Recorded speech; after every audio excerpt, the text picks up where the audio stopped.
तो दोस्तों, मैं आपका दोस्त मुकेश खोज इन्वेस्टमेंट में आपका स्वागत है। हाल फिलहाल में जहाँ भी आपको कहीं देखने को मिलता होगा या सुनने को मिलता होगा कि बड़ी बड़ी कंपनी के जो प्रमोटर है अपनी शेयरों की बिक्री क्यों कर रहे हैं, मतलब अपने शेयर्स क्यों बेच रहे हैं। जब उनकी कंपनी अच्छी खासी ग्रोथ भी दिखा रही है, उनके प्रोडक्ट्स भी अच्छे हैं, तो वो अपने शेयरों को बेच करके प्रॉफिट बुक क्यों कर रहे हैं। इसके पीछे कई कारण हो सकते हैं। मोस्टली क्या होता है कि जो बड़ी बड़ी कंपनियां जिनके प्रोडक्ट्स अच्छे होते हैं और जिनकी ग्रोथ अच्छी होती है, तो वो हमेशा अपने शेयर, जो इनके प्रमोटर है, वो अपने शेयर तभी बेचते हैं जब इनके ऊपर कर्ज बढ़ जाता है और वो अपने कर्ज को चुकाना चाह रहे होते हैं।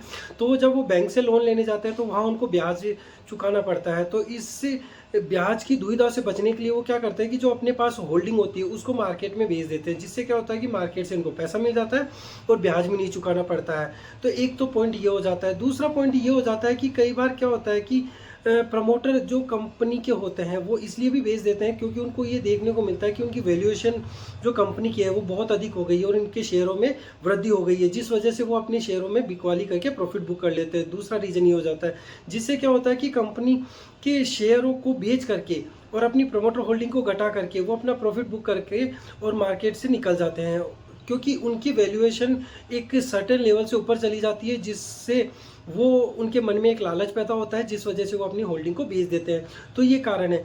तो आपको ये चीज़ देखनी है कि जब भी ऐसे न्यूज़ सुने तो वहाँ पर ये ज़रूर देखिए कि वहाँ पर जो प्रमोटर है अपनी होल्डिंग बेच रहा है तो उसकी प्रमोटर की होल्डिंग परचेज कौन कर रहा है। अगर कोई बड़ा फंड हाउस उसकी होल्डिंग को परचेज कर रहा है, जस्ट लाइक अगर मैं बात करूँ LIC हो गया या कोई बैंक हो गया, ये इनकी होल्डिंग को परचेज कर रहे हैं, तो वहाँ आपको डरने की ज़रूरत नहीं है।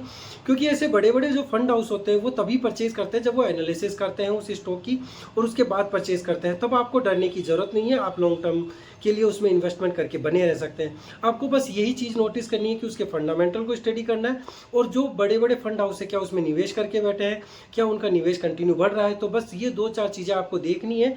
अगर आपको सही लगता है तो आप उसमें इन्वेस्ट कर सकते हैं और लॉन्ग टर्म के लिए आप बने रह सकते हैं और अच्छा प्रॉफिट कमा सकते हैं। अगर जानकारी अच्छी लगी हो तो आप लाइक कर सकते हैं मेरे चैनल को और सब्सक्राइब कर सकते हैं।